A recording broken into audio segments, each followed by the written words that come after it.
Hello. See, the first people are joining now.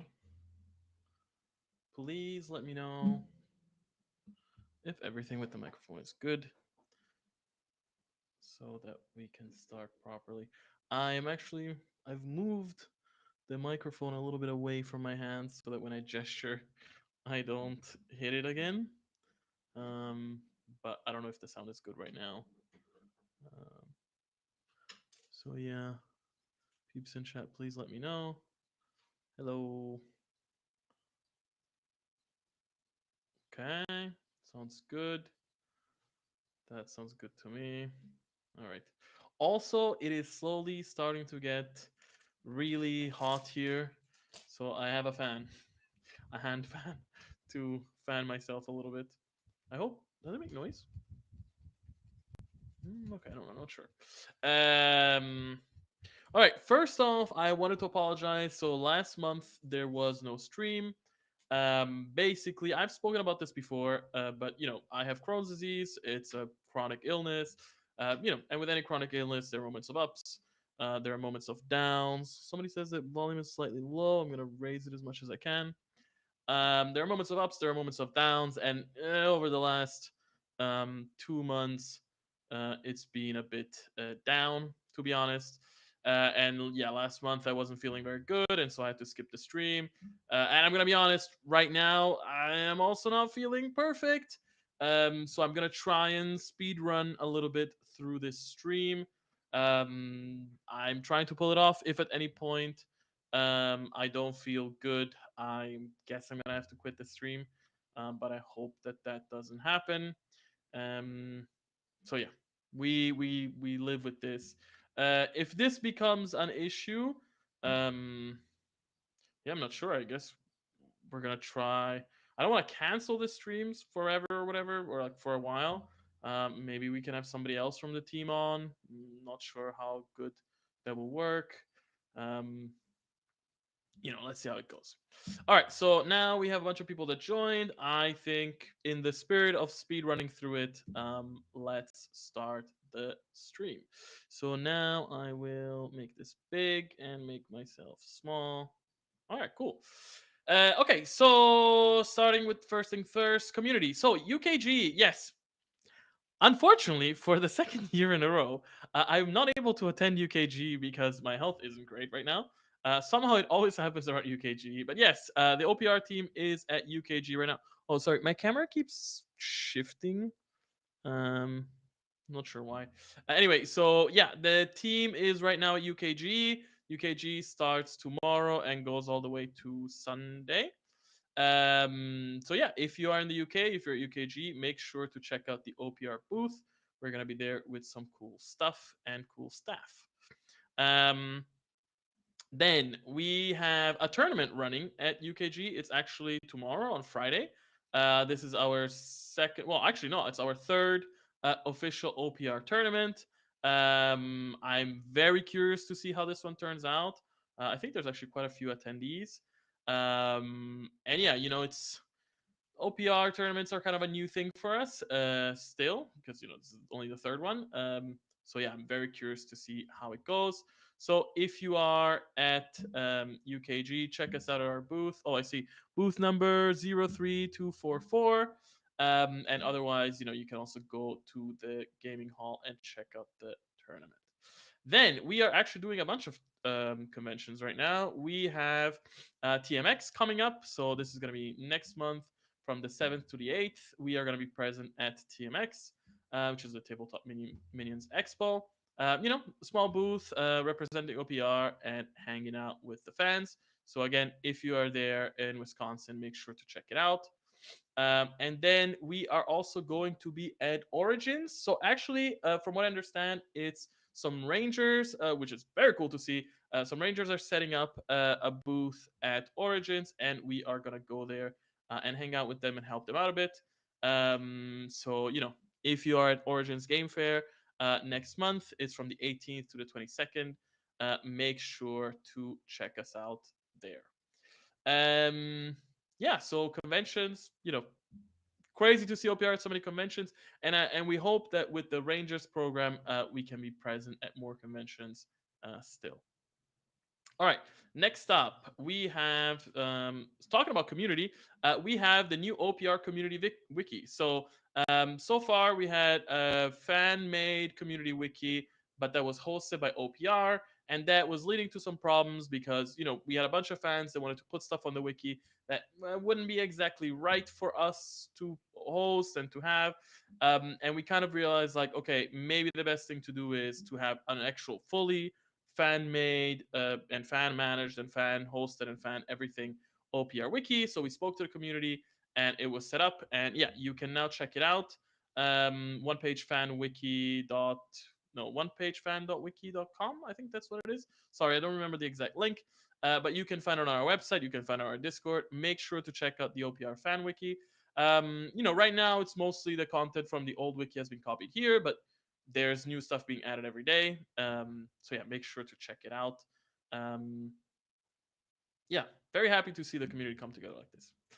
All right, moving on, we have game translation.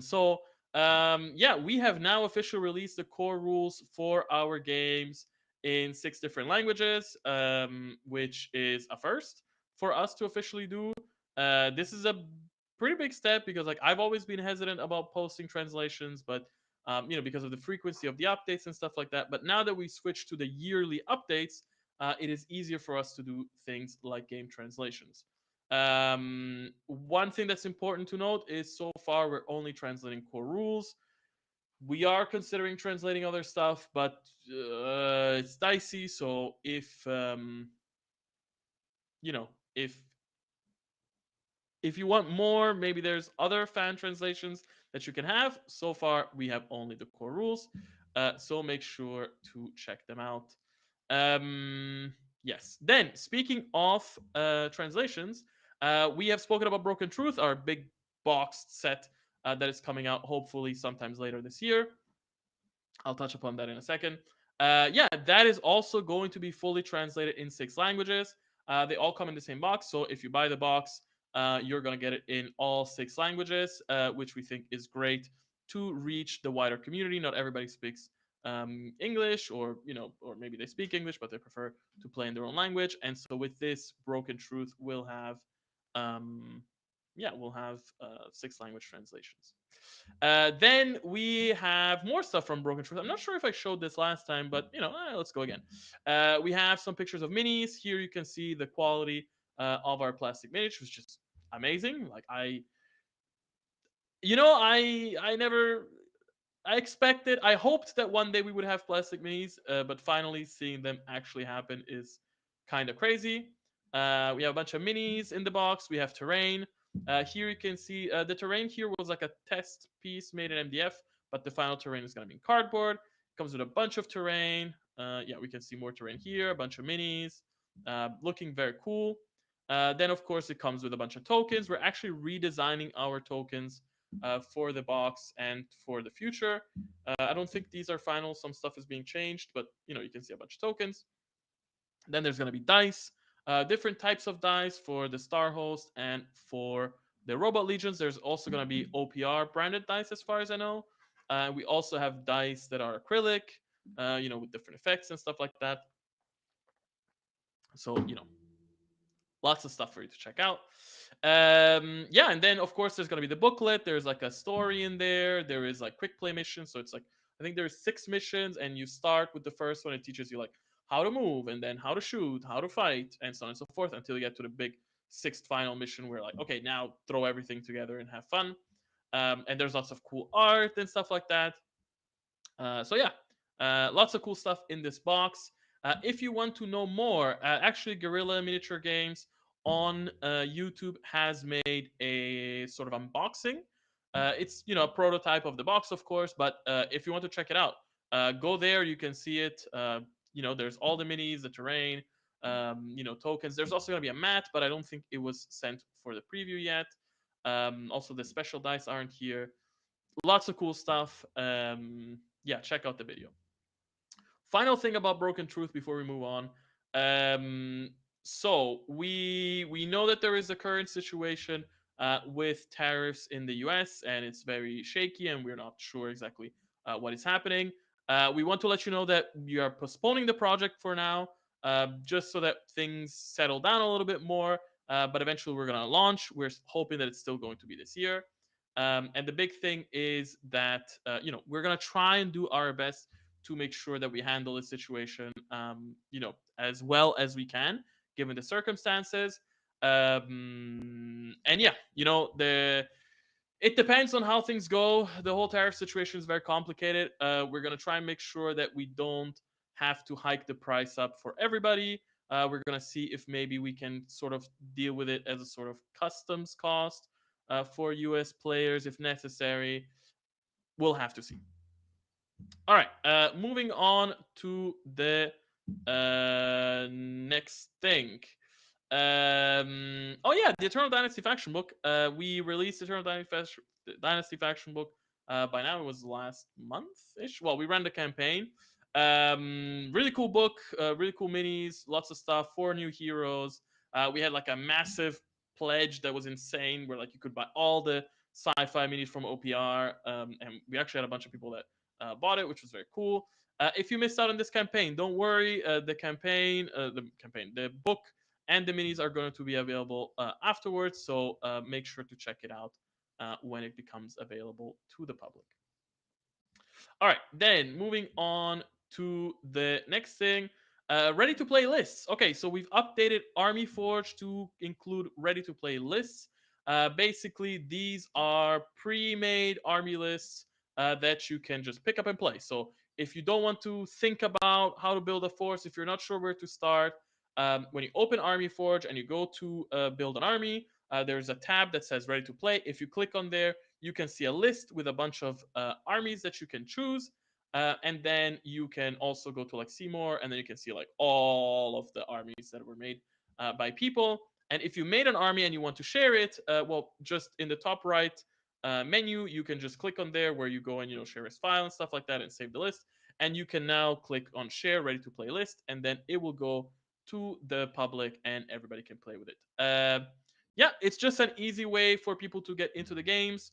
We encourage everybody in the community that makes army lists to share them as ready to play lists, especially if you have something that you feel like, okay, this would be good for a beginner, this would be good for somebody that's maybe a little bit lost. Yeah, we appreciate all of you sharing your books. Okay, then let's go to the next thing, which is game dev progress. So, okay, even though I've not been feeling very good, I have still been working on the games. And actually, right now, I'm in like a big moment. So basically, I spent like a lot of time taking a bunch of notes and making like a huge mess of notepad files with like a million ideas and a million things. And now I'm starting to implement things. And so slowly, I'm implementing army by army.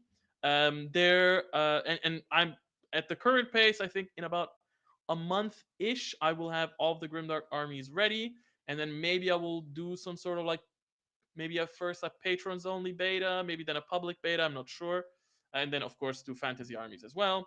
Um, yeah, there's a couple things here that matter. All right.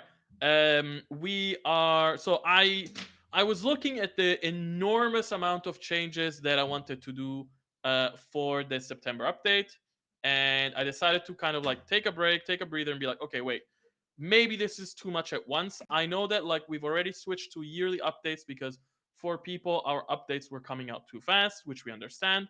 And but still, I don't think we should be doing yearly updates and then every year it's like, okay, here is everything in the game overhauled at once, um, which I think would drive players crazy. So what we're focusing on right now is we're actually not really focusing on retheming as much as was originally planned. So the idea for me is I'm calling it right now the army boost update. So basically, what I'm focusing on right now is the following. Supposedly, as far for now, the only things that are going to be updated is every army is going to get its own universal special rule. They're going to get a universal, some other rules that combo with the universal rule. They're going to get some sort of army boost rule, so an additional army rule that they use to boost their troops. they're gonna get an enemy debuff sort of rule, and then they're going to get a special weapons rule. And then, of course, we're also going to be updating their spell lists, and we're also going to be updating the skills, the special rules that heroes have. So right now, for example, there's a big imbalance where like some armies have like, oh, the heroes have access to like 5 different auras and then also caster and a banner and great, and then you go to some other army and they have access to like caster only, or they have access to maybe 2 army buffs, like 2 unit buffs, and that's it. And so now we're making sure that every army has at least 5 army buffs or like 5 unit buffs, and then of course they also get casters and banners and all that stuff. But yeah, that's one of the things that's happening there. We are not overhauling all the weapons, but we are making sure that the new weapon special rule is present in some of the weapons of the army. And then yeah, a bunch of this stuff. Honestly, it's like gonna be optional because if you don't want to upgrade your units with these new rules, you don't have to use them. The biggest thing that is not going to be optional is the universal rule for an army. So again, I've mentioned this before. Like if you want to look at current armies as a good example, if you look at something like Blessed Sisters, you have all units have the devout rule, and so okay, that's sort of what you can imagine. So like, okay, if I play Blessed Sister, um, every unit that I have has devout. So this is a concept that we already have in the game. This is something that already you are seeing in a bunch of armies. So all Battle Brothers have fearless. All Robot Legion models have self repair. All Star Host. No, I think not all Star Host models have Predator.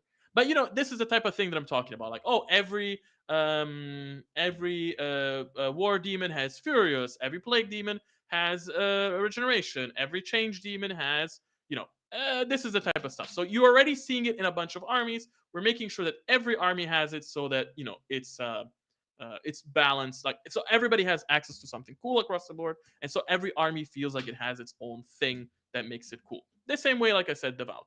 When I'm talking about their own army buff rule, their army boost, imagine something like a good example that I keep using is Dow Union. They have the spotting laser rule, right? So there's this one rule that only this army has, where like a bunch of units have spotting lasers, and they do something special and cool, and they can have it. The idea is to bring a sort of rule like that to every army. So it's like, hey, here's a war gear upgrade where you can buy this buff that then allows you to do something. It depends.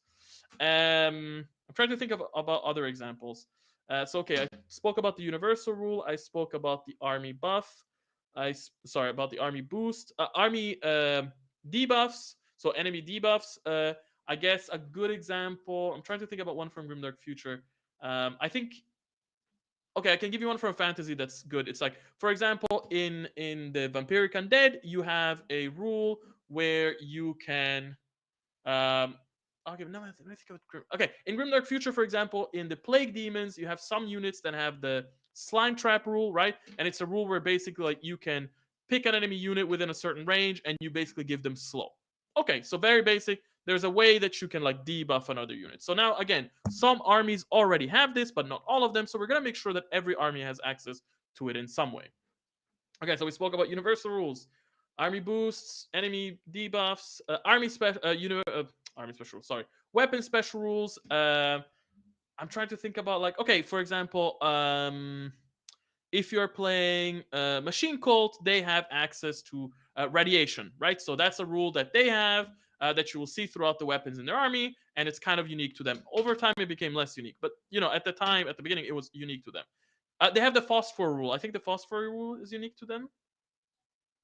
Whatever. My point is, you're gonna see something like this. So this army gets their version of radiation. This other army gets its own special rule called shatter. This other army gets whatever. And basically, it's just a lot of small ways to give each army a bunch of things that are unique to that army and that make it feel more special, so that we don't have this feeling that we get from some players where it's like, okay, I don't know. Now I'm trying to think about 2 armies that are very similar. I play Rebel Guerrillas and I play Ratman Clans, and I feel like they're kind of the same army because none of them have any cool heroes. None of them have any cool special rules. None of have them. None of them have any every. Sorry, none of them have a cool weapon rule. None of them have a cool. It's like, okay, yeah, it's just a bunch of units with a bunch of weapons and a bunch of basic rules from the core rules. What makes them cool? And so now that's what's gonna make them cool. They're gonna have a universal rule. They're gonna have their own special thing. One important thing I talk about it being stuff that's unique to that army. So yes, every army in Grimdark Future will have stuff that is unique to them, and then in fantasy the same thing. But stuff that is unique to an army in Grimdark Future might be the same stuff that's unique to an army in fantasy. Does that make sense? So basically, within each game, it's fully unique to that army, but not within everything, because else, there's a billion armies and a billion special rules that I would need to create, and I'm trying to also remain sane and also, keep the games familiar, whatever, a bunch of stuff. One important thing also is I am reshuffling and moving around and adding a bunch of heroes, like I said, to a bunch of armies, which also means that I have gone back and I am completely reworking which army gets access to which auras and buffs through their heroes. Why does this matter? It means that what your heroes do now might not be what your heroes do in September, but it also means that now it will be more unique. For example, one of the things that I see in armies now is okay, you have a hero that is like this model and its unit get furious. This hero type exists across like, I don't know, 15 out of 25 armies in Grimdark Future. eh, we have so many really awesome special rules. Why does every army have this type of rule? So we're gonna change it. So Furious is this thing where, like, on a 6 you get like extra hits. Well, maybe another army, instead of having Furious now, will now have AP1, like an AP1 bonus in melee. Another one will have a hit bonus in melee. Another one will have rending in melee. Another one. So and of course lots of different things. It will not just be these basic rules. There's also new rules being added to the game that are interesting. Whatever. The big part is your armies are going to play, I'm going to say 90% the same. There will be a bit of a difference, of course, especially for armies where, like, they didn't have a universal rule before, now they have one, or where they had a universal rule before that is being changed. So, that's a thing. And then, of course, like your hero rules are changing and your spell lists are changing. But beyond that, everything else that we're adding is pretty much optional.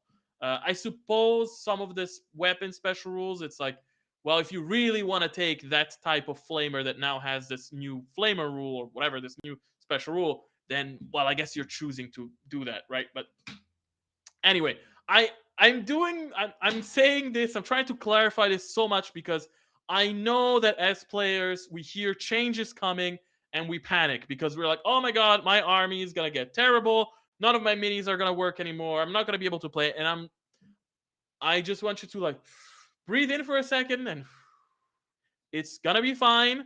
None of these changes are enormous. All armies remain playable. We're still using the point calculator, so everything remains balanced. It's gonna be fun. It's gonna be awesome. You're gonna enjoy it. Is the first time you go back to playing with the new rules gonna be a feeling a bit different? Yes. Is maybe your special hero now going to work a bit different? It might be. Is the weapon that you used to hate maybe gonna become the weapon that you love now? That could also be. So things change, and but in small doses, it's gonna be fine. Don't panic. It's gonna be fine. I know that there's an instinct to panic, but it's gonna be fine. It's gonna be cool. And there's also a reason that I would ideally like to have like a patrons only beta and then maybe eventually a public beta to slowly ease people into the idea of, like, hey, like, this is what's coming that's new to your army. And that's all that we're changing. Originally, I was planning on doing like an enormous overhaul to like a bunch of weapons across the games. That's not happening anymore. Maybe we're gonna do that next year. I had this other idea of doing like a huge overhaul of like how units work, not units work, but like how different unit types work, whatever.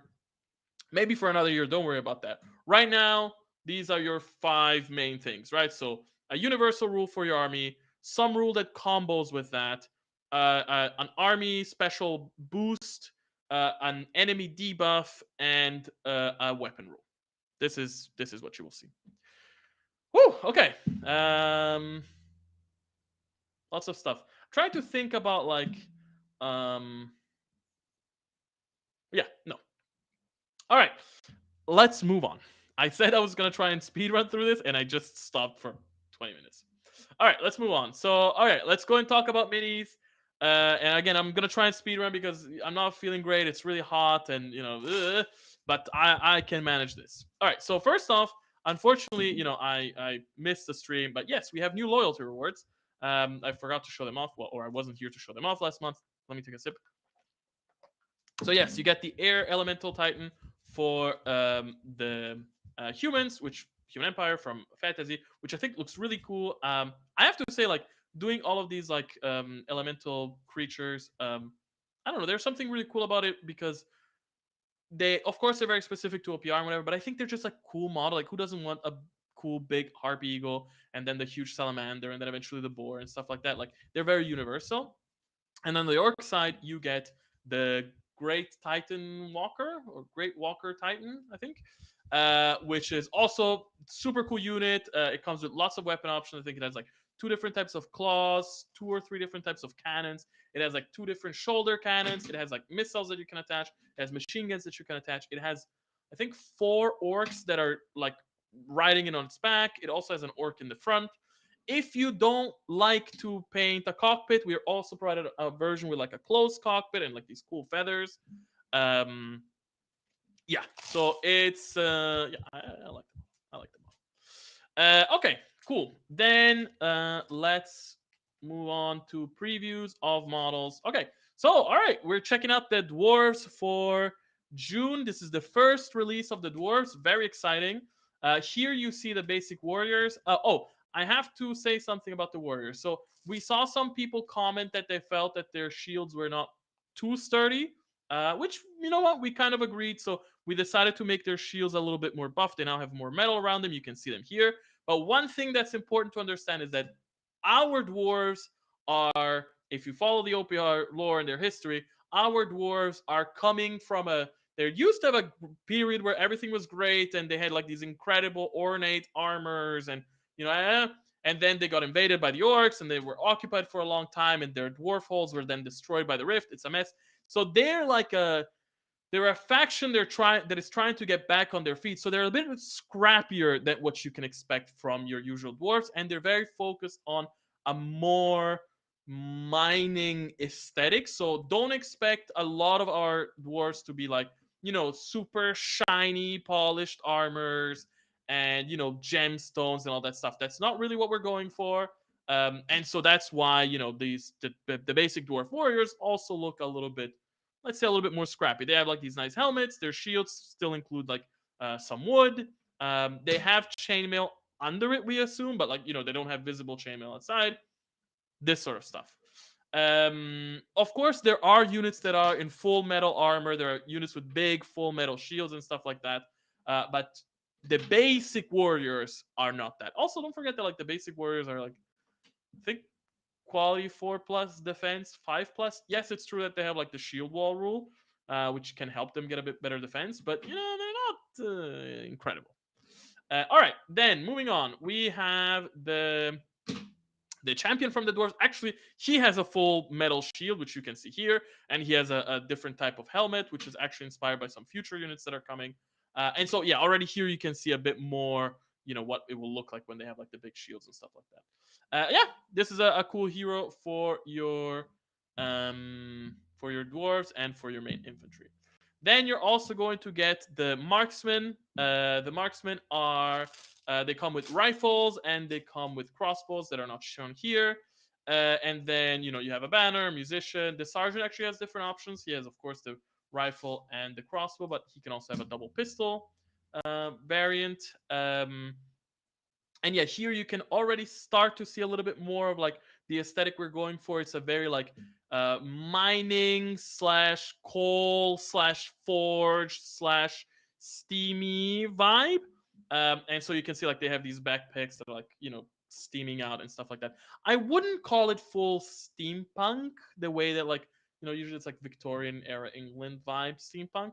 But there is a lot of steam stuff here and a lot of like forge elements and runes and stuff like that.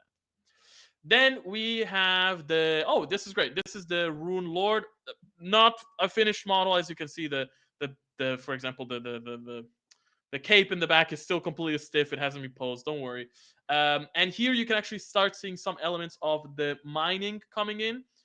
So he has like this chain, like this link thing. I don't know what to call it. With like a bunch of like pieces of coal. So basically, in our lore, the dwarves went mining for this coal that is actually kind of like magical. It has like these magical powers, and it's kind of like enhanced coal. And they basically use this coal to like power a bunch of stuff.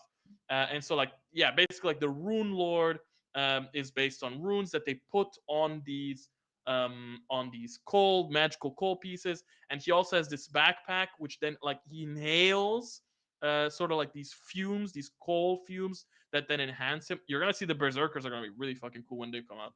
But yes, so the coal makes him special. Then we have then we have a war machine. You're gonna get a war machine pretty much every month of the release except for one, I think, because I don't think there's as many war machines as releases. Anyway, so yeah, the first one that we're releasing is the flame cannon. So again, I said like it's all about mining for them, and actually, if you look at it, all of their vehicles are based on mining carts. So they have like mining cart wheels, and they're actually all placed in such a way that you could actually put them functionally on tracks and then move them around, which is actually how they lug them around typically. And yeah, flame cannon has a big ball of gas and whatever in the back, and then oh no, sorry, it has a big, I don't remember exactly how it works. It has the barrel, it contains the fluid, but then also they like forge coal. Look, something cool happens, big power, big flame. Enjoy it. And then of course you also get a crew with it. Oh yeah, here you can see the guy in the middle has one piece of rail that they use to move it around, and the other guy has a shovel with coal, because of course everything is very coal based for them. All right, so that's the dwarves for June. Then we are going to look at orcs. Okay, so orcs for June. It is now. Am I going crazy? Is this already the third month of orcs? No. April, May, June. Yes, it's the third month of orcs. All right, so in June we are focusing on specialists. So you're going to get the basic specialists, which come with a lot of different weapon options. They come with flamers, they come with rocket launchers, they come with autocannons, they come with the bomb spear, which I really like the idea. Basically, like it's a spear with a bunch of grenades attached that you like jam into a tank and blow it up. And then you also get a drone, like a bomb drone that they use, um, which I also thought was really cool. And you'll see it like it's nicely like themed and stuff like that. Um, yeah, orc specialists. All right, then you are going to get the orc customizer. The customizer basically, he has lots of different guns, and all the guns are kind of like differently. I think he has like all different variants of guns with special attachments and stuff like that. But also he has this backpack, the like it's a backpack that creates a sort of like power field, like a shielding field. And so yeah, he kind of is like a great thing to create a bubble and protect your guys. And then he also comes with a bunch of cool guns. Then you're also going to get the veteran specialist. So you saw the specialist, now you see the veteran specialist. This is some people. I heard some people say like, "Oh, is this a new unit?" It's not a new unit. It's an old unit that was renamed before. I think they were called the Orc Pirate Specialists or Weapon Pirates or whatever. It's the same concept, right? It's the guys with a bunch of heavy weapons, and they are veterans. These guys are pretty similar to the previous ones. I think the only difference is that they do not have bomb spears, but instead they have plasma cannons, which you can see here. So you can fire a bunch of plasma shots into the enemy. Then we are also going to get the mechanic, and yeah, pretty cool model. He has this sort of like servo arm backpack thing with like an exhaust pipe and stuff like that. He has different weapons. He has, I think this is the portal gun. He also has access to, I think, a pistol, a rocket launcher, and the special shock cannon. So you're gonna get all those versions, and also has like this cool little like chainsaw thing that he can use to, I guess, somehow repair things. I don't know how orc mechanics work. Um, And then finally, you are going to get. Oh no, there's actually two more things that you're going to get. You're also going to get the Orc Trike. I think this is an older version before feedback, because I see there's a guy with a mustache, and we've removed all the mustaches, which is important. Actually, we are going to soon be updating. I think three of the units from like the warriors. I think the bikes and the I'm not sure. We're updating a bunch of the units from the first month that still had the versions with the mustaches and stuff like that, so that we're fully removing those and having the more orky looking vibes. The trike comes with different weapon options. I think it has a flamer, it has a machine gun, and it has a rocket launcher. Whatever. It's a trike. It looks cool. And then finally, you are going to get the buggy. The buggy has a ton of weapon options. I think it has 10 different weapons. So on the top left, yeah, let's go quickly through it. On the top left, you can see, I think he has, yeah, if I'm not wrong, so he has a sort of like mini cannon and a grenade launcher. Then top middle has a rocket launcher and a drone, like a rock drone uh, uh, uh, launcher. Actually, there's a guy with like a little remote, and that's how he controls the drones. Top right, you have a machine gun, and then you have a array of carbines. Bottom left, we're looking at uh, oh, okay. The top right, I think, is a. I think they have different. It's like an AA machine gun. The bottom left is like a super machine gun, which like with the triple barrel. I think maybe that's how it goes. And then it has a rapid rocket launcher. And then the bottom right, we have a shock cannon and a Katyusha rocket array. So pretty cool. You can combo them in different ways. These are the 5 pre-made versions from the game, but feel free to build them however you like. All right, I think that's it for orcs for June. Let's move on to other stuff. So quest for quest, you are going to get the Shadow Stalker Druid. Very cool model. We've seen Shadow Stalkers be very scary so far, and it's cool to see a model that it still has that Shadow Stalker creepiness, but is a bit more connected to nature and looks a little nicer. Yeah, with that grin, I don't know. But yes. Then for sci-fi, you're gonna get the High of Fleet's Instigator, or well, the Elf Instigator, I suppose. Instigators are an interesting thing because basically it's like when we decided to take the concept of this, adventure RPG style fantasy game and translate it to sci-fi. We kind of had to like come up with a bunch of different things, and one of the things was like, well, how do you do a bard in sci-fi? And we decided to make what we call an instigator. And here you can see, yeah, she basically has like this kind of like walkie-talkie thing, and she has like this huge scroll. I'm not sure exactly how she does it. Maybe she has like some really mean words on there, or maybe she has some decree of something. I'm not sure, but she lays down the law. And then you are going to get terrain.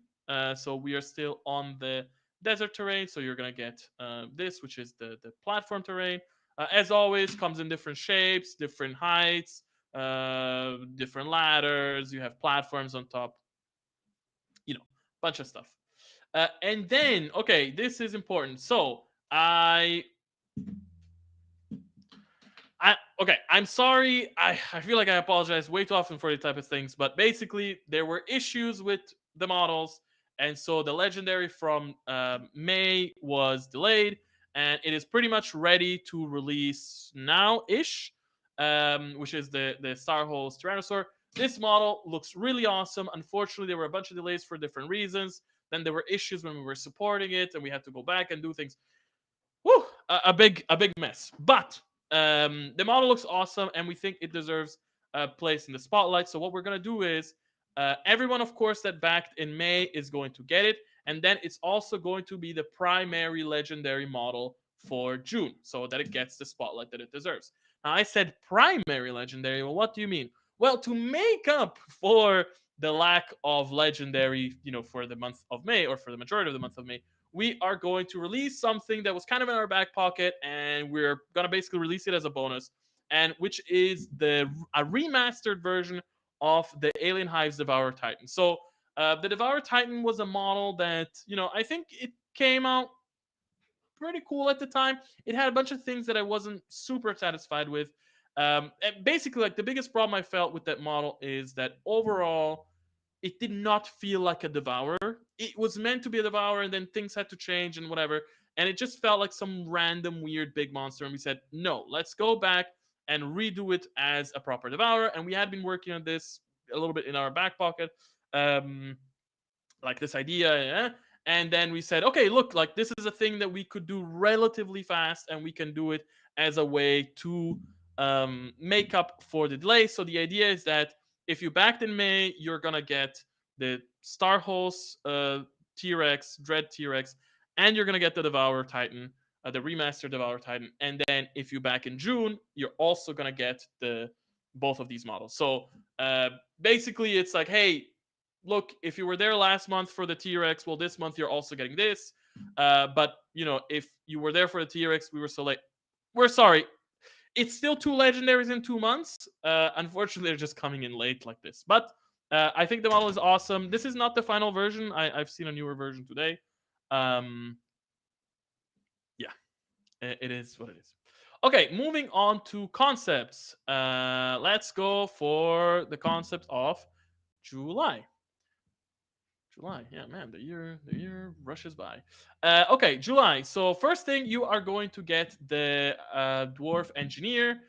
Again, here you can see the whole thing of like the steamy, coaly vibe. So he has this weird, like backpack arm that like he uses to infuse things and repair things. There's this whole thing. It's a big lore thing. I don't want to get too much into it, but there's this whole thing with the fumes of the coal, and like if you see a lot of these weapons, they have like these three holes shape, which has a whole significance. Whatever. The engineer comes with a cool backpack and a cool wrench.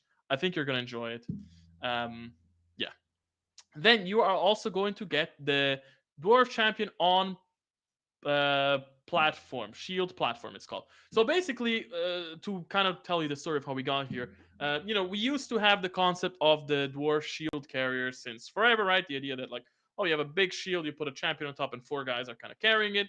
And then when we decided to like, make our own minis, and it was like, okay, we want to base it on our own lore, and it was like that didn't really make super sense. It didn't feel awesome enough, and we said, okay, well, we have this whole concept of the steam thing and the coal thing and all this engineering stuff, and we actually have this other part of the concept, which is the constructs concept. You're not seeing it yet because we haven't gotten to those months, but basically there's this whole thing of like these sort of robots that they build. There's also other monsters. There's lots of cool stuff coming. Anyway, and so we said, well, why don't we take that concept and put it together. And the shield, we renamed it from shield carriers to the shield platform. And basically, instead of having four guys carry the champion, the platform itself can walk.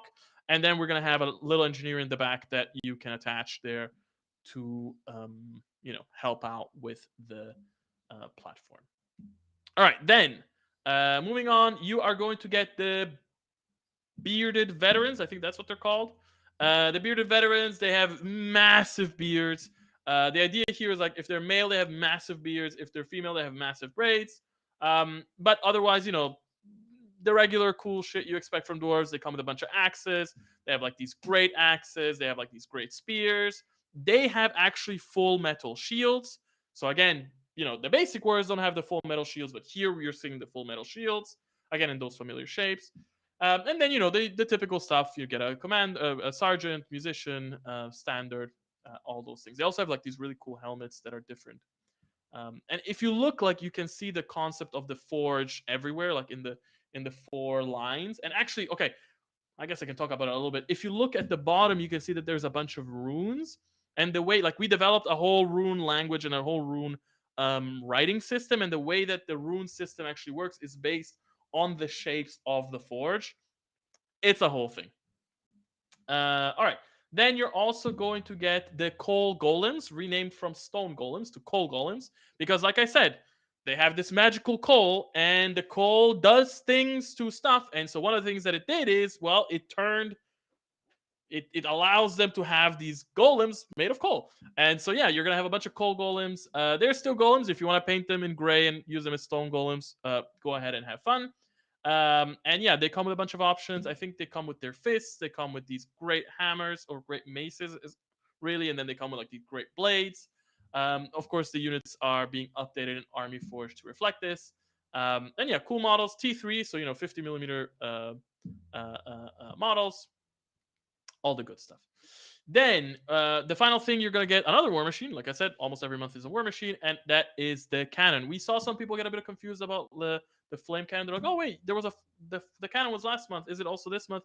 No, the flame cannon is one thing, and the regular cannon is another thing. And you can see here, um, what it looks like. Again, right? They're all based off the mining cart, so they're gonna have those type of wheels. They can go on tracks. They're actually all being built to have the exact same width, so we could realistically put them all on the same distance between the wheels, so we could actually realistically put them on tracks. A bunch of cool stuff. All right, moving on to the sci-fi side, we are going to look at the orcs. So for the orcs, we are going to start with the orc war chief, I think he's called. Is the war chief or the war master? I don't remember. Basically, we had this idea, like in the rules, we had this orc model that was a little bit more like a commander, and then we were kind of like, well, how do we make this guy? Like, we have first off, there's lots of heroes for the orcs, and it was like, how do we make this orc feel more different? And then we thought, well, give him a big ass banner, and so now he has an awesome big banner. Maybe it's called a banner chief. I don't remember. And yeah, so he's gonna get a cool banner, and that is a cool hero for your orcs. Then we have the jetpack, or the jet. Are they called jetpack warriors or jet something? Whatever. You're gonna get the jetpack warriors. That's what I'm calling them now. Or jump pack warriors. Oh, okay. And yeah, cool models that basically have these like turbine things that they use.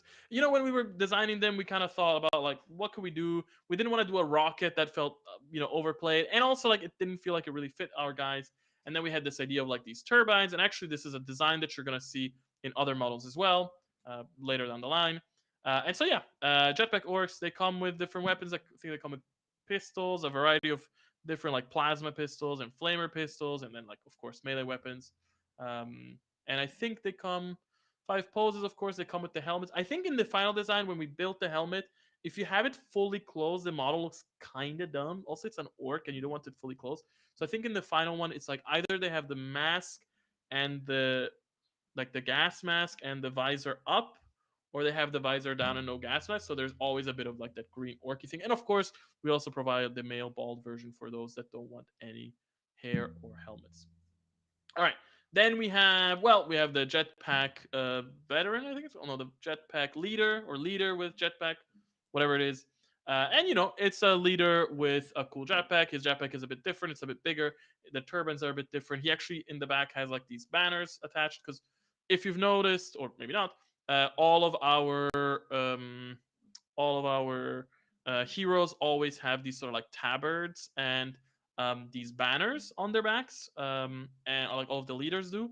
And so the thought was like, well, how do we make this guy with a you know banner on his back, because you're not going to have a banner in the turbines and the cloth is going to go into the turbines. And so we said, okay, well, we're going to attach it somewhere else, and it kind of like hangs down from the back, and so we have that element. Anyway, and then what else do we have? Okay, we have the ultra veterans. This is a very old concept before we decided to redesign the orcs. As you all know, there was a whole thing where we redesigned the orcs. So it looks a bit different than what the final is. It looks a bit too much like a space marine armor thing. But basically, ultra veterans are like T3, so 50 mil models. They're big, they're chunky. They have a bunch of like cool guns and melee weapons and stuff like that. Um, yeah, honestly, they look pretty badass. And you get like 3 different poses and lots of weapon options and stuff like that. And then, of course, you're also gonna get the ultra veteran hero, and or ultra veteran leader. Similar stuff like before, right? He's gonna have a banner in the back. He has like we decided to remove the capes at some point, so there's no capes. Yeah, these models are before the redesign. So these concepts are before the redesign. So yeah, there's that. And yeah, so he's a cool hero for them. Uh, And then what else? Oh, okay. There's one more thing, which is the great battle truck. So we've seen the truck; it's a transport. We've seen the battle truck; it's for fighting. Well, what do the orcs want more? Fight more, shoot more. So now you get the great battle truck. The great battle truck is, if you have a battle truck, you basically extend it. It has a longer back. It has a bigger back, and it has like these tracks in the back, and it has more weapons. So I think it also has like the turret with the pintle mounted on top, but also it can take um, a mortar in the back. Um, so the lobber mortar or whatever it's called, and yeah, it can basically mortar its enemies to death. All right, so that is the orc marauders. Moving on to, oh my god, what do I still have in all these slides? Okay, so quest concepts, of course. So for quest, you are going to get the Vinci, the Vinci Paladin. Is that what it's called? I think it's the Vinci Paladin. Um, wait, I'm sorry. Now I'm curious, and I feel like I need to find out what she is called. Is she a paladin?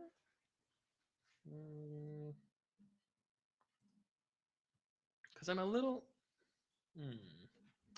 She is a. No, where is it?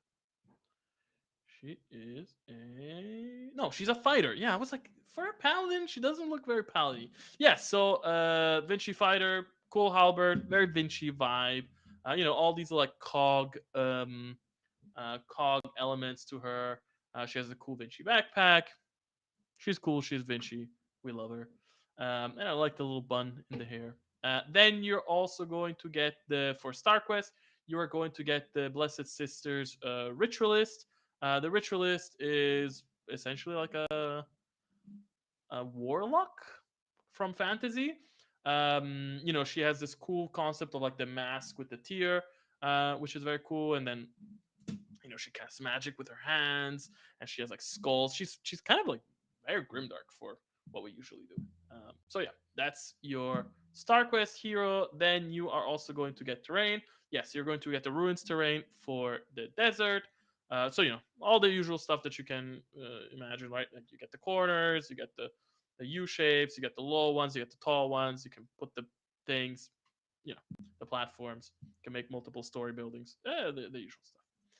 Then you are going to get yes, okay. Then you are going to finally get the high elf oracle avatar. I think that's what it's called, or avatar oracle avatar. Um, yeah, it's basically like take the avatar but make it an oracle. I think that makes sense. So she has like a bunch of different options and like different. She has different cape and all this sort of different stuff. And actually here we can see, yes, we can see better how it works. So like she has this cool staff and like the base. She's floating on like energy on the base and stuff like that. So yeah, I think this is gonna be a really cool model. All right, so I managed to speed run in 53 minutes, which very good because I was trying to speed run. And now let me go and do the Q and the A. Let me move the camera so you can see me better. All right, cool. So uh, as always, I'm going to go check out the questions that people submitted before. And then afterwards, I will answer as many questions that I can that start after the comment that I just put. Um, you know, I'm gonna try and get through this quick. All right. So unfortunately, I didn't have time to pre-select these questions, and also like we added it now, so people added questions more. Okay, whatever. All right. Let's see. How will creator and community armies be affected by the army-wide rules changes later in the year? Will they all still be valid, or would they need to be updated by the creators community? Completely valid. They don't need to be updated. It's if they want to change them, they can, but they don't have to. Nothing that is being done will affect their armies. There is something that's going to happen that is that we are probably going to be renaming a bunch of rules because yeah, I didn't talk about this before, but like I'm kind of on the fence about this, but I think that there's a bunch of special rules right now that are meant to be very open to be used by a bunch of armies, but their name is a bit too specific where it makes it feel like I shouldn't be using this rule. And maybe somebody thinks about like, "Oh, I want to alias, but I'm too lazy to alias," or maybe they don't even think about aliasing. And so, for example, I think I had one recently where okay, I changed the name of the rule Shield Wall to Shielded. Why? Because shield wall is specifically a wall of shields, right? But shielded could be kind of anything. It could be an energy field. It could be a magic field. It could be, it could be lots of stuff. And so now we're changing names to be more open. So they will probably see some rules that they use have names that are different now. But unless they of course created an alias, at that point, it doesn't matter. But yeah, it's not gonna touch them in any way. All right. Are there going to be more units and unit types added to the new Goblin Reclaimers faction? Actually, if you go check them now, I sneakily added a couple new units. I think a couple days ago. I was surprised nobody mentioned it, or at least nobody that I saw. So yes, there have already been a couple units added. Let me double check if I made it live. But as far as I know, I made it live. So. Mm, I did not make it live. Okay. Well, there will be new units added soon. I will try and remember to make it live. Oh no, it's because in June there is going to be like a small game update. We do every 3 months like small updates to like fixing base size errors or like fixing small things in different armies, and I think I'm gonna push it then. All right, War Fleets, Army Force / Army Force Studio full integration when? No idea. Again, other priorities plus illness now. It's a mess. Small scale guys are hungry for some updates, for some upgrades. Upgrades? Updates? I'm not sure. If you're talking about small scale, as in like the plan to make like 10 millimeter models and stuff like that, like I already mentioned a while ago, probably end of last year, that project has been put on hold, and also I'm not currently actively working on any of those new games. I want to work on them at some point, but there's a bunch of stuff happening, and I haven't been able to get to it. Can we please have Army Force support features for massive battle rules for Army Force, list, force, organization, and unit combination, particularly for our defense regiments? We currently have no plans of integrating features from the advanced rules or other books into Army Forge. Um, yeah, that's just the status right now. When will you be doing the Ratman clans for Grimdark? It's one of the armies I want, but I haven't been able to find models I like. Um, it's definitely something that we've been dreaming up to come out hopefully sooner rather than later. Let me put it like this. There's a couple of things that I have been hinting at with the community that we've kind of been dreaming about, like the big demons rework and adding new units for the demons. We're dreaming. We're dreaming. Let's see. Let's see what happens. Are there any plans to place restrictions on allying different rule books for lore reasons, for example? No, there are no restrictions. For that, you will always be able to ally anything to anyone. Will armies that have no aircraft get some? No, no plans for that. Again, I'm not adding new units with the September update. I am just updating the armies.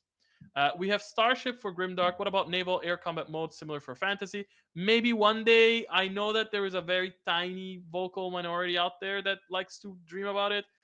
If we want to do it, we want to do it properly. Also, if I want to do it, I definitely would like to do it already immediately integrated with Army Forge. So before I think I don't have a timeline, but I think the sequence will probably be something like either Army Forge gets updated, then models for Warfleets get released, then we make a fantasy version, and then maybe eventually we make models for the fantasy version. Or maybe like we do the Army Forge get updated or models come first and Army Forge, something there. It's like doing a fantasy version like third in line, and those other two things are waiting anyway. Um, can we get repair in HDF? Maybe an engineer or maintenance upgrade for the recruits. There are no plans to add new models to the HDF right now. Early on and even today, what role or roles do you have in the creative work of OPR? Do you draw or model yourself? Um, I think to put it in the most basic version, almost everything related to OPR has either directly come from my mind or has been filtered through by me, but I do not personally. I'm not personally drawing any concepts. I'm not personally sculpting any models. I'm not personally drawing any illustrations. And even nowadays, I'm not even personally writing any of the lore. Like I'm not the one typing, but everything goes through me. It's my baby. I came up with it.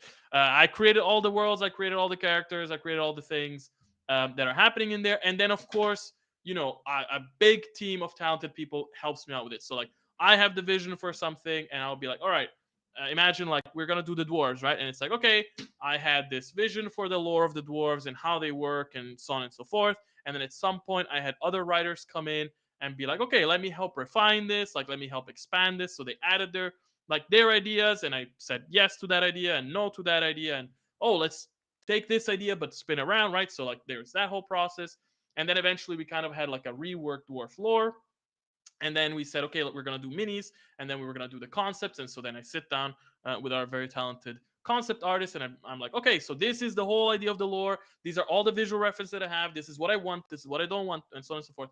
And then they come up. There's a whole big process there where they come up with like 1,000 ideas, and then from those I say, okay, this, yes, yes, yes, yes, no, no, no, no.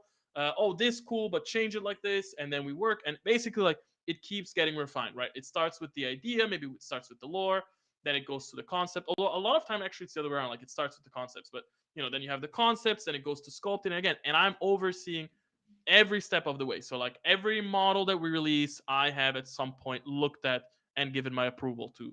Every piece of art, every piece of concept, every piece of lore, every mission. Really, 99% of anything that happens at OPR at some point has passed through me to either I came up with the idea, or I refined the idea, or I accepted the idea. So that's my role. I am the creative director. It's my baby. It's my baby. I do it all. It's a very stressful job, but also super gratifying. I cannot deny that like it's amazing. The fact that I get to dream up a world where there is, I don't know, cool, weird, saurian, like lizard men in space, and then one day we actually get to like make it happen. And in all forms, right? We don't just get to make the concepts, we get to make the minis, we get to make the art. Now we get to make the books. Incredible. Okay. Will the new special rule changes or universal rules also include the Human Inquisition and Elven Jesters getting their own? Elven Jesters are definitely planned. Human Inquisition, they will get something. I don't know that they're gonna get something truly unique. Unfortunately, I think it's tough because it's like, okay, Human Inquisition is an army that I'm not satisfied with. And I think it's clear, and I think most people are not satisfied with it. And one day I would like to rework it. I think the best moment to rework it, unfortunately, will be when one day eventually we make minis for them, or maybe we will take the concepts from that army and like put them in another army. So maybe we will say, well, it made sense to us that custodian brothers include all the units from the human inquisition, and so then now it would become that. And so maybe if one day we make custodian brothers, then we would make those models, and then we would get to rework the army anyway. And because there is so much doubt, I'm not sure what I'm going to do with the army in the long run. And not many people play it, and so on and so forth. I don't want to put too much effort into it. I think it would probably make sense that either they have some special rule that is relatively neutral, or maybe they have something that kind of really gels with HDF, because I imagine a lot of people allied it with HDF. Tough. Another one, actually, I have to say this: the gangs. So the 10 gangs. Well, actually, it's like 8 gangs, and then the mercenaries, and then the no, it's 9 plus 1. It's 9 gangs plus the mercenaries. Um, the gangs will be, how can I put this? The gangs will be reused versions of other armies.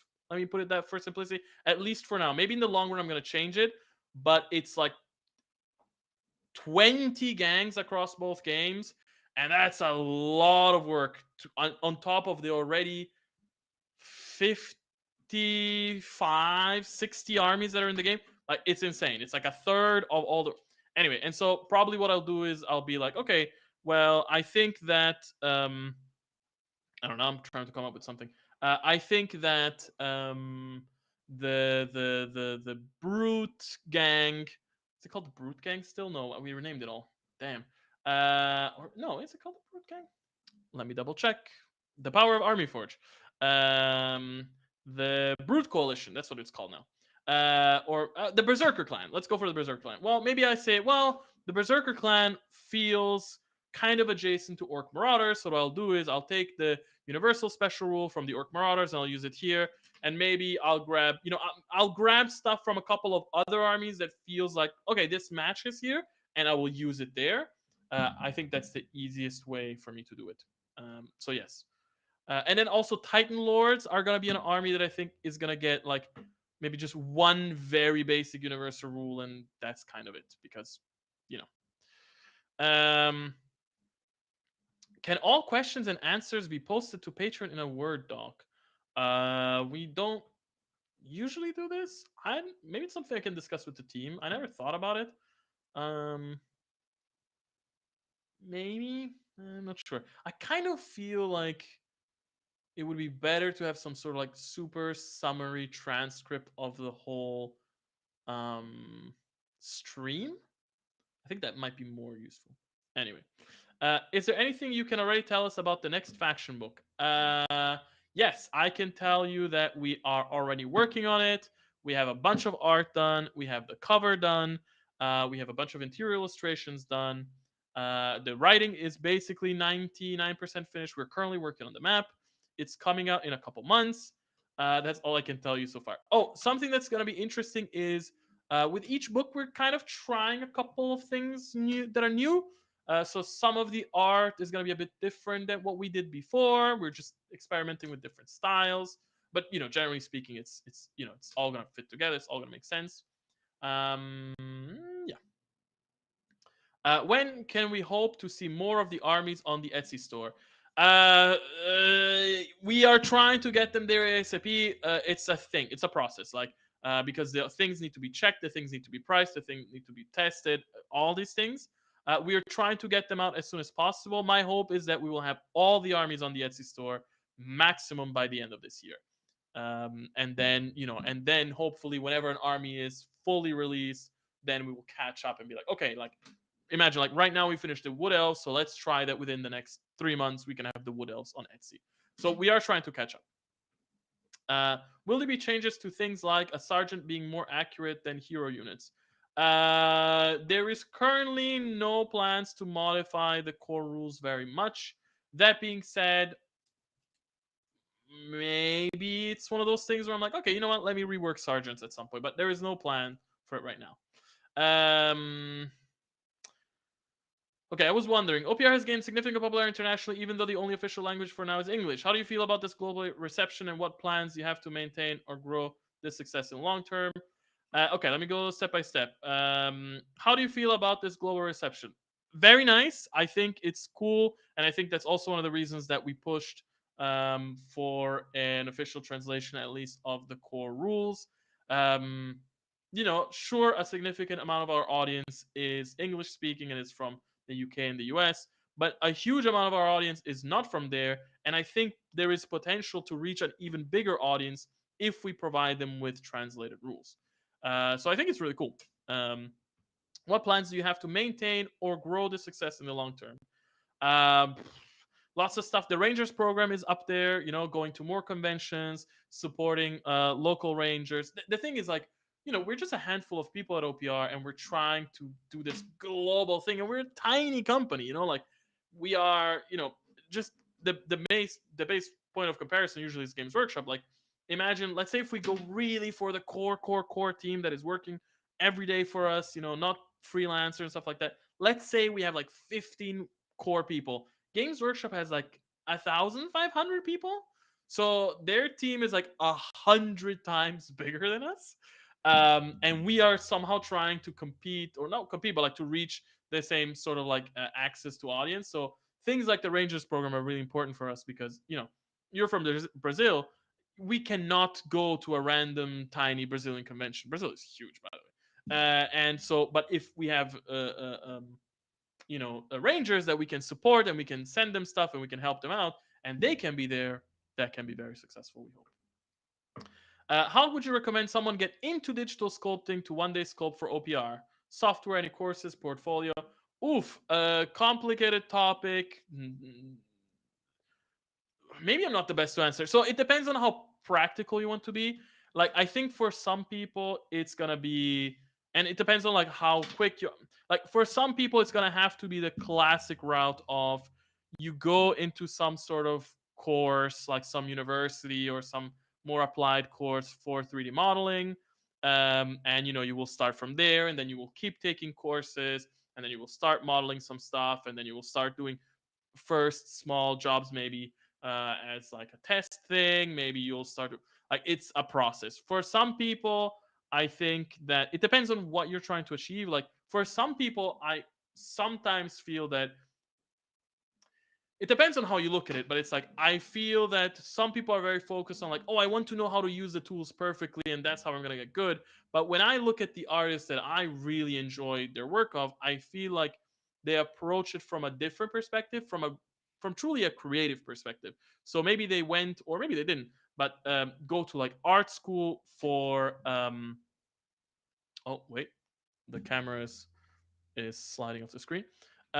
They went to art school and they really understand like composition, proportions, different shapes, primary shapes versus secondary shapes versus tertiary shapes. They understand anatomy. That's a big thing. Like when I look at, I work very closely with our senior sculptor, and one of the things I learn so much from him every day because one of the things is like he has very very deep knowledge about anatomy, and it's like it's not just like, well, how do I draw a hand? It's like, okay, well, how do I make a shoulder taking into consideration that there is a muscle underneath and taking into consideration that there is a bone underneath, and where does that work? And if now I'm creating a creature that has a wing, well, where does that bone connect to? So it's like, sure, in some ways it's technical, but then it then mixes with the artistic. I don't know. I'm not the best person to ask. I think what you can do is send an email to info@onepagerules.com and I can get someone more well versed in this to answer you in writing. Okay, final question for this thing. Hi, a couple of questions about the excellent 2D figures that OPR provides. Are there any plans to provide the narrative heroes in 2D? Maybe in the future. Are there any plans to review the 2D armies to identify missing units and include them, for example, snipers for the AOF Ratman? I thought that the AOF Ratman did have the snipers. I'm going to check that right now.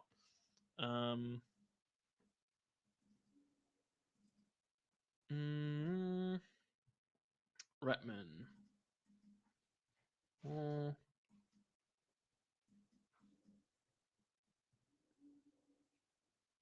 Oh, wow. It really does seem that the snipers are missing. Hmm. Okay. Sorry, derailed. Um. Yes. So I have a big plan that eventually I want to rework how the PDFs are organized to work a bit different, and then when we do that, it will help us be able to post later, whatever, post humans, no, whatever. It will allow us to better. It will make it easier for us to update armies down the road. Um, yeah, big plans. It's gonna take some time. All right, I finished all the questions from that part of the Q&A.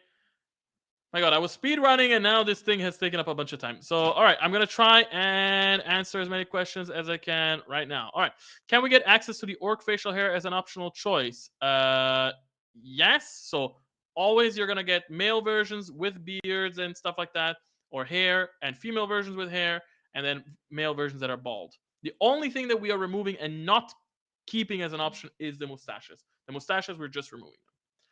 In regards to the new rule update, for factions like Eternal Dynasty, they all have Fearless. Is that the faction rule they are getting, or they're getting another unique rule on top of Fearless? So they would actually get a unique faction rule that would replace Fearless. I actually had this idea. I don't know. Let me see. For example, the Eternal Dynasty could have like, oh, imagine they have like the Honor Bound rule, and Honor Bound is like They get fearless, and they get fearless that works on 2 plus.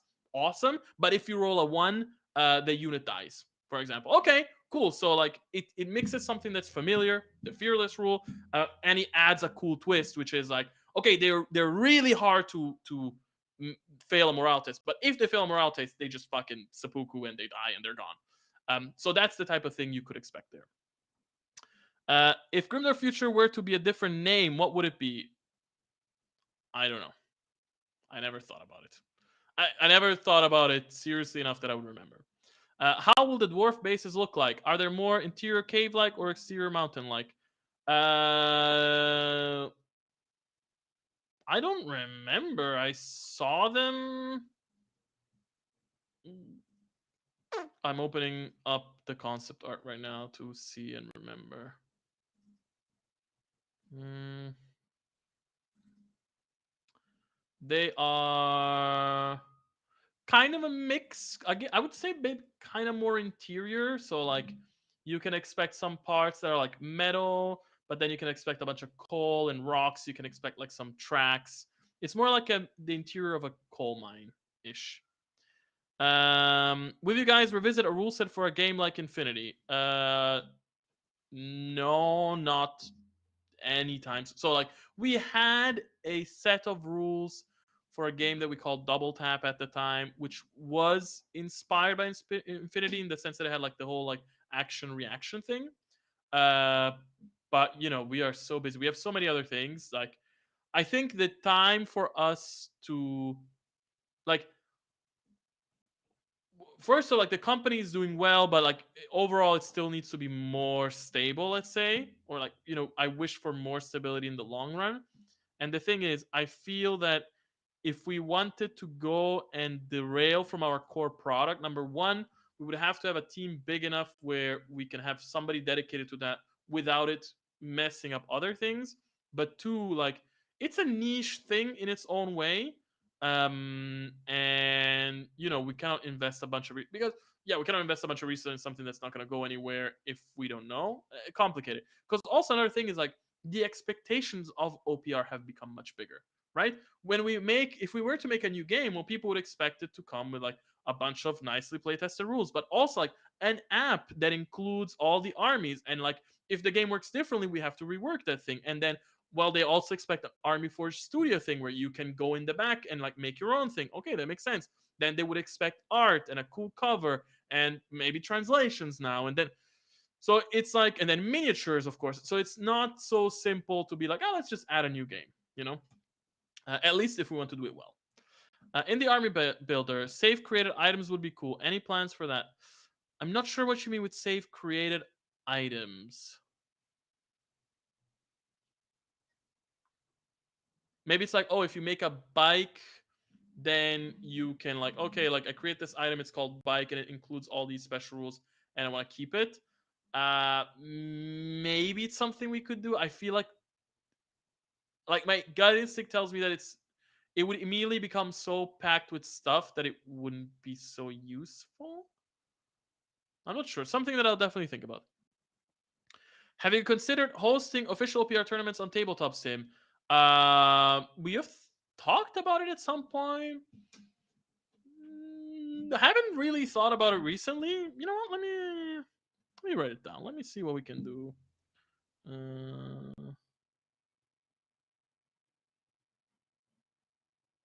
Okay.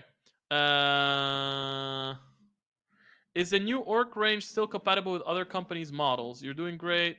I'm not sure what you mean. So every model we make can be used as a proxy in other games, and the rules have units to be proxiable by models from other games as well. So nothing really has changed. So everything is still compatible as it was before, if that's what you mean.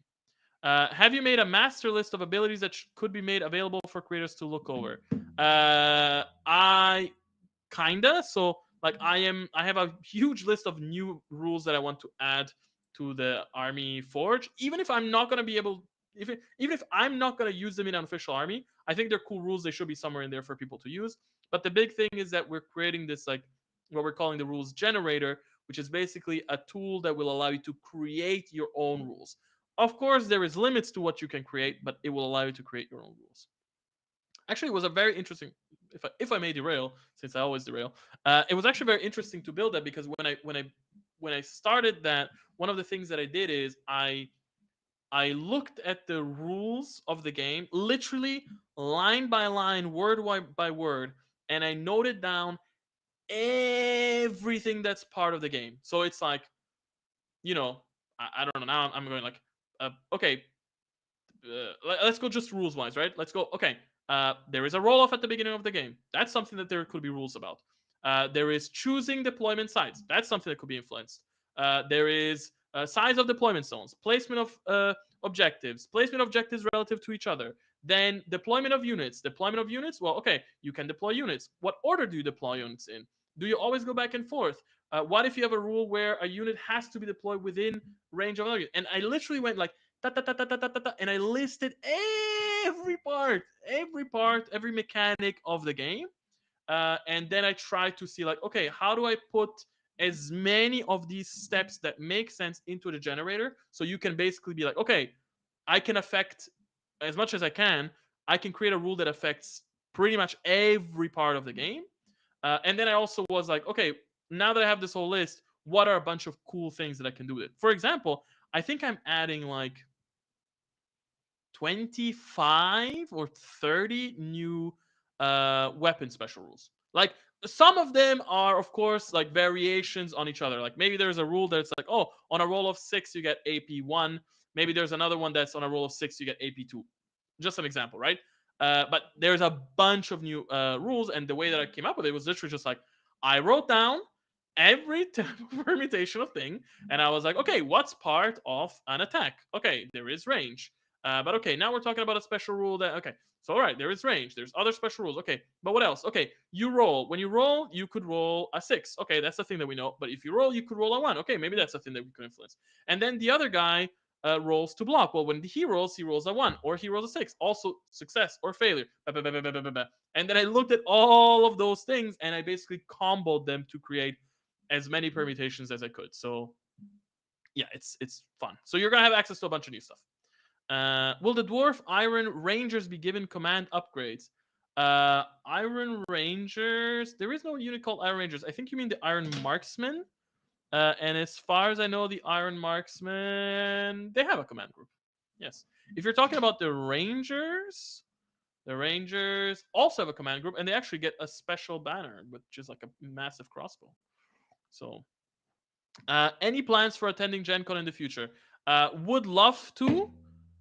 Um, right now, I'm gonna be honest. Like I said, my health is not great, so I've had to cancel a bunch of trips. UKG once again, and so I don't know. I don't want to say yes to anything. I think that definitely someone from the team might be able to go. But yeah, I don't know. What armies do you play when you can? Of course, I will play. By now, I play every army except I honestly, except some like I almost never touch Human Inquisition. It is very rare that I will touch Human Inquisition. Rebel Guerrilla, another army that I'm like just not attracted to try. Unfortunately, I feel like halflings are another army that I'm like, I don't care about them too much. So it's more. I guess I can tell you like what did I used to play. My big armies were Saurians, Ratmen. Um, I guess also a bunch of like the classic ones, right? Like HDF. I enjoyed High of Fleets. I enjoyed um, Machine Cult, Starhost. Love the Starhost. Love the Robot Legions. Lots of armies. Uh, mm, mm, mm, mm, mm, mm, mm. How would you add one-off models not really fit for something like a legendary diorama? Like Rats had a new Gatling artillery for a while.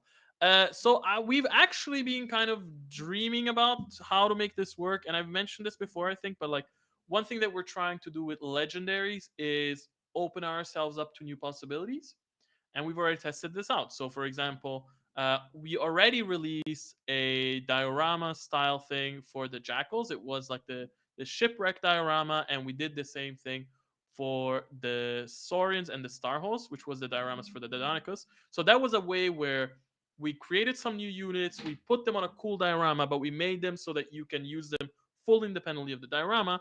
And I think that's how I could imagine, and people had a good reception to it. That's also important. And I think that's how I could imagine it things coming back. So I, for instance, had kind of this dream of like, well, there's a bunch of alien hives units that we've added that we don't have here. It's like, okay, I know that there's like psycho grunts that have been added. We added like support grunts. We added the synapse beast or whatever it's called. And so, I can imagine a cool diorama where like, oh, there's a synapse beast in the middle, and he's like, commanding the grunts, and you have grunts coming from the sides and stuff like that. Okay, that could be a cool diorama, and then also adds units. So that's something we could do. But of course, there would need to be enough units that warrant a diorama. I don't want to make a diorama for like one model. All right, question. There was a mention of a tabletop RPG expansion of the two quest game potentially in the works in a previous monthly video. Any update you can or want to share? I haven't updated in a long time, but if you go to if you're a patron supporter and you go on Discord, there is a section that's for patrons, and there is a section called Thanos Corner. And if you go in there, you can find those rules already. So if you want to play them, they're there.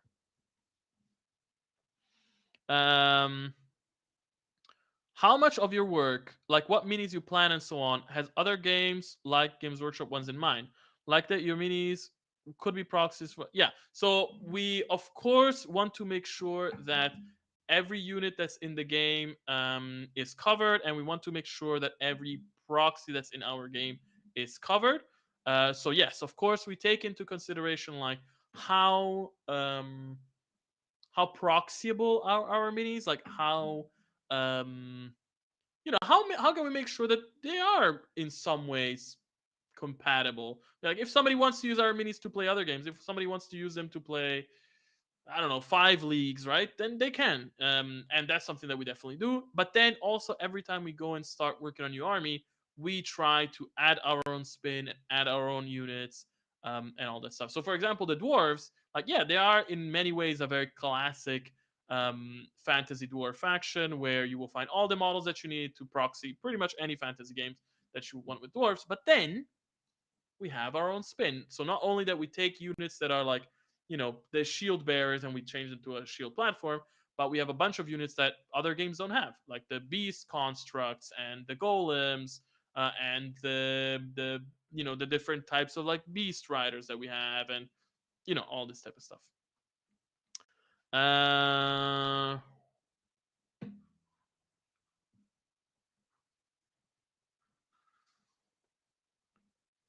uh, it would be great to have all OPR formats registered on Best Coast pairings for tournaments, or do you recommend any other platforms to record them?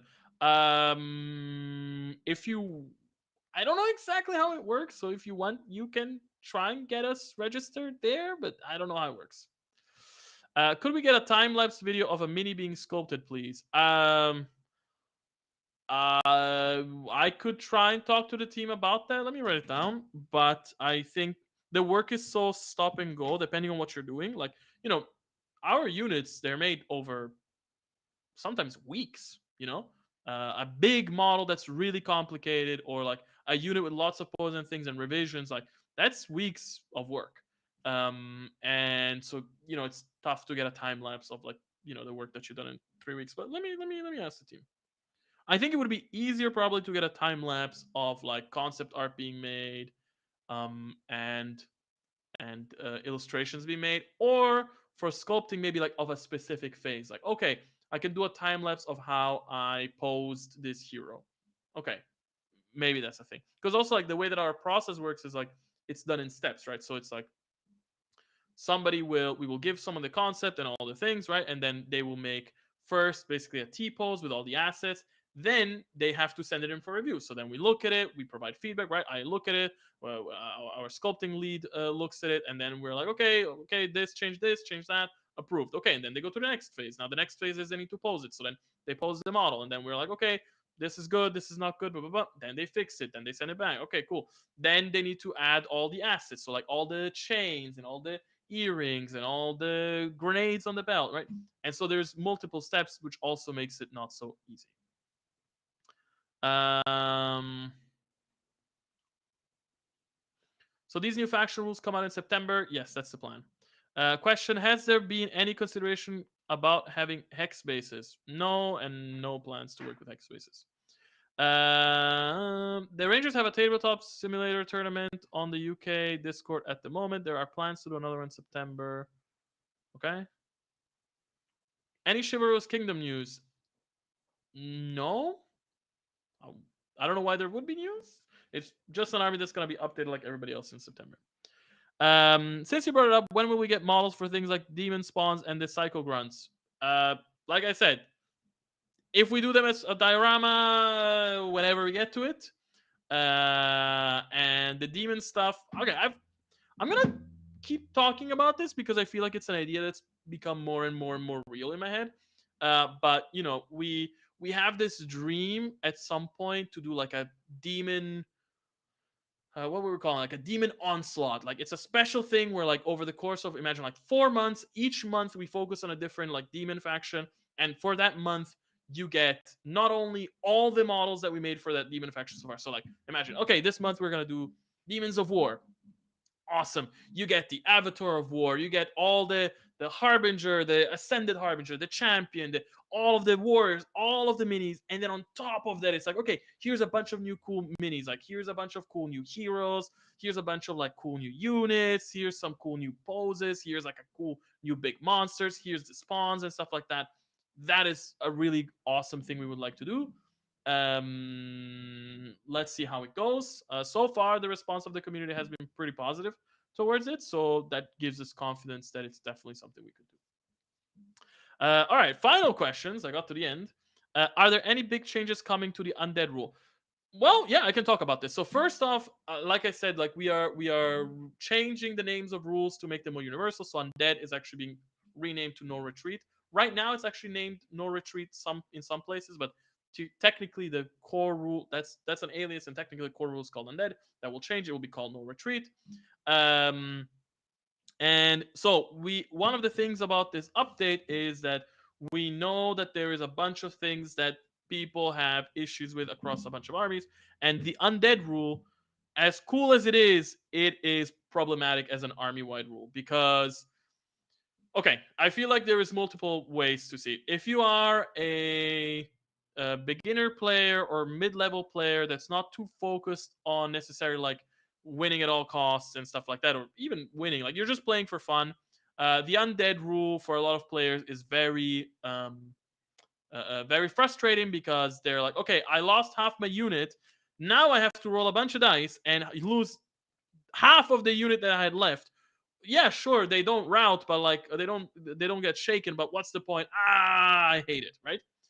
Then you look at players that are more advanced and more about like winning the game, and for them it's like undead is an incredible rule because it's like your units never get shaken, and if your units never get shaken, they can never be like, to take them off of a objective, you have to kill them to the last man. That is extremely powerful. And then it's like, okay, so now the rule is kind of balanced to make that work, but it's like, okay, so half of the player base, or whatever part of the player base, hates it because it's like it's just chomping up my units. The other half of the player base is like, this is too strong. And now the question is, what do? We have half of the player base that says, okay, right now you have a 50-50 chance that your models die. I preferred it when it was only a 33% chance. But the other half is like, this is already so powerful, it should be the other way around. It should be there's a 66% chance that your models die.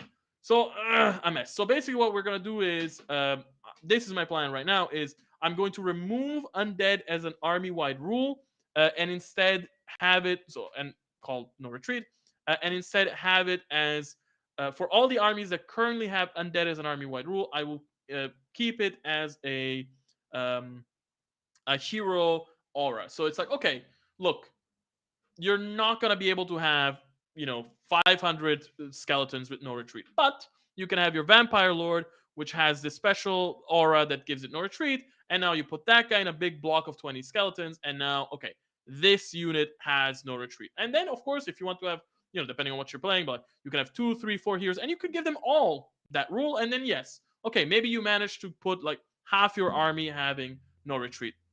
That's fine. It's contained, it's costed, and that's fine. And it's also an optional choice, right? You as a player opting in to that. That I think is fine, and that's what my current plan is on how to change it. Um, yeah, I hope I answered the question. All right.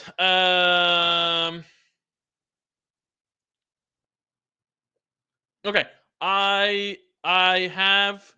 Okay, I'm gonna answer this last question because I think this is interesting, and now I'm gonna give you some insight because I've actually been working on. So somebody asked, "Are you able to share what you might have in mind for Custodian Brothers army-wide rule?" I actually worked on Custodian Brothers yesterday. I don't remember, the other day, whatever. And so what I'm going to do is I'm going to give you a preview of kind of what this type of thing might look like.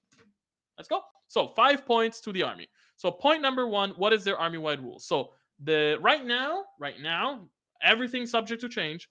Custodian Brothers army-wide rule is called Steadfast. Steadfast is fearless, but if the model would be routed, it is shaken instead. So basically, it's like, all right, they have fearless, and if they fail fearless, they're at least not going to run away. You already have so few models. The last thing you want to see is that, like, your 3 custodian, your 3 tough 3 death 2 custodian brothers are running away. It's like, okay, they'll remain shaken. Of course, they'll pay for this ability. Oh, the camera keeps shifting. They'll pay for this ability and all that stuff, but that's the idea. So that would be their universal rule. Then we have their rule buff. So the idea of their buff is, or their universal rule combo. So their combo is okay. Their combo that, again, it's an opt-in. You can get this combo is what we're the names right now are very generic, but basically it's a combo that is like a steadfast combo, and it's like whenever you pass a morale test, okay, you get +1 to hit rolls next time you shoot. Okay, cool. So, or well, actually, you just get +1 to hit rolls next time you fight. So, okay, ooh, cool. So now I have an army that has fearless. Okay, cool.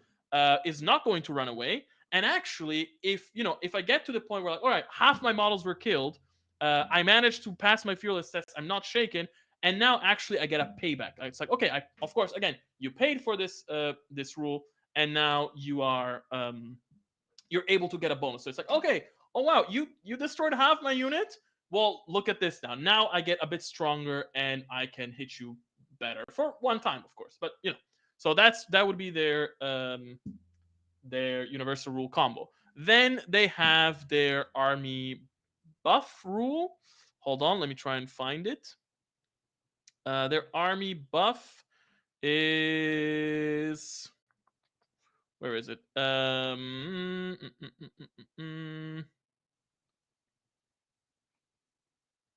Uh-huh. It's like heretic spotter. Okay, so basically, before again, these are very limited rules. Not every unit can take these rules. So like only a couple of rules only a couple of models in the army can take these rules. So also it's not like, oh, every model can do everything now, and you have to pay for it, and all that stuff. So they have the heretic spotting rule. Before the game starts, this is actually a rule kind of borrowed from Saurians. Before the game starts, you can pick one enemy unit, and friendly units get AP +1 on attacking it. Okay, cool. Very thematic, right? So like now it's like, okay, that guy, like we he's a heretic. We need to kill him. Okay, cool. You declare that guy, and now your army gets the bonus. Again, there is caveats to it. You have to pay for it. Not every unit can buy it. All that stuff. So that's their army boost. Then we have their army.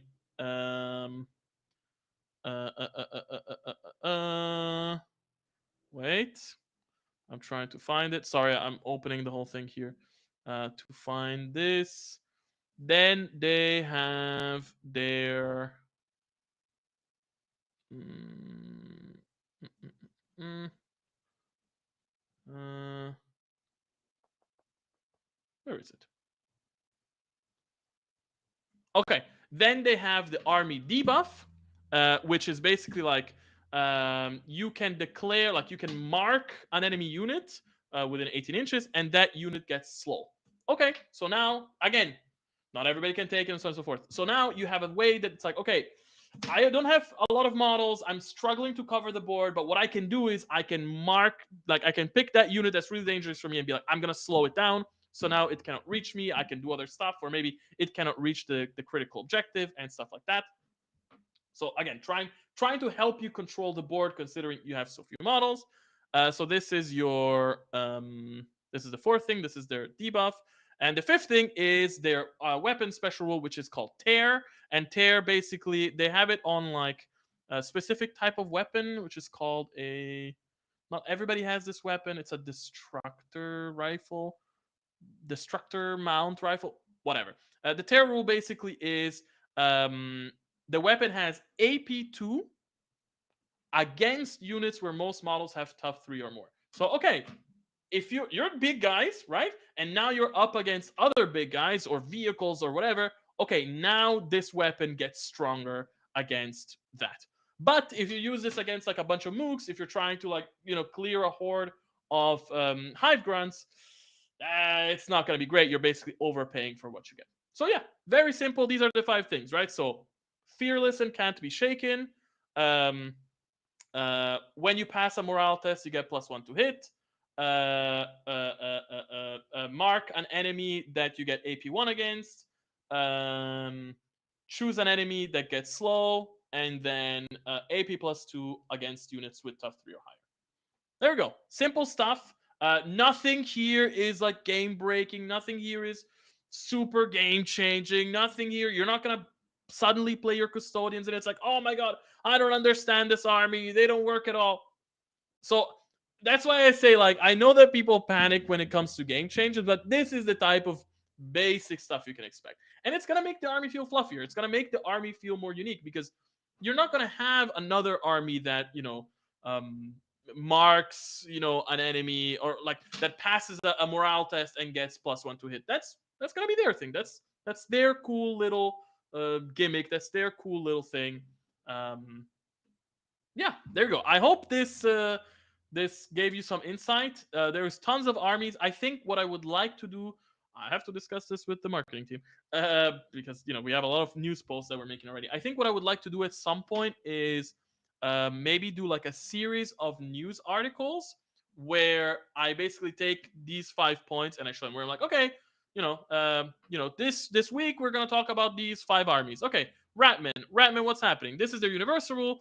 This is their universal combo, um, army boost, enemy debuff, and weapon rule. There you go. Just a basic, simple list, and that way you can go, you can check out your army, you can find what they are, and go for them. Maybe with a little explanation if it needs it, because like, oh, actually note that now, somebody had something now has been changed, and yeah. By the way, I also have to say I am 100% sure that there will be some changes to some armies that people will be upset about. It is what it is. We cannot make everyone happy. We are always doing what we can to make the game the most balanced, the most fair, the most fun, the most enjoyable for everyone.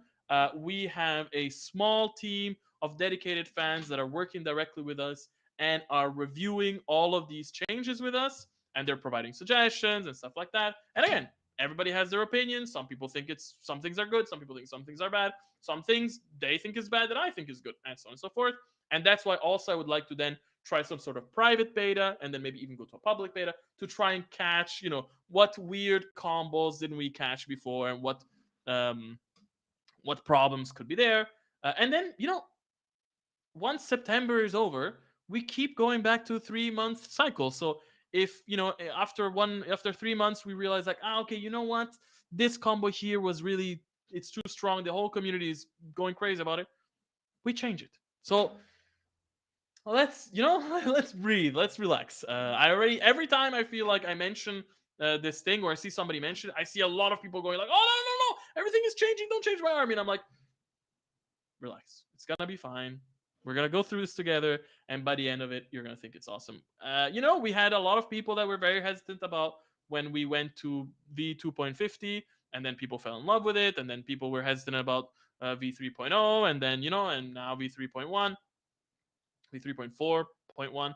And so, it takes time for people to adjust. I understand.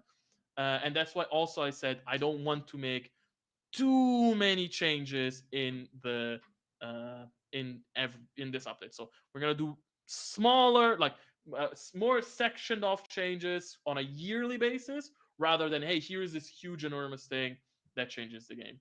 Um, and Yeah, what else? I don't know. There is one thing though I have to say. I think changes like these will always feel in some way big because you are touching every army across all games. And then yeah, it's just even if you're just doing 5 small things per army, when you have 60 armies in the game, that's 300 things. So, you know. All right. Thank you very much, everyone. I'm actually feeling quite okay. There was a moment before where I was feeling a little nauseous, but I'm doing good, which was very nice. I'm happy that I did this stream. I hope I should be fine by the next stream as well, which theoretically would be on the 26th of June. Um, and yeah, leave your comments on the video, text me on Discord. Um, we keep in touch. Thank you, everyone. Bye bye.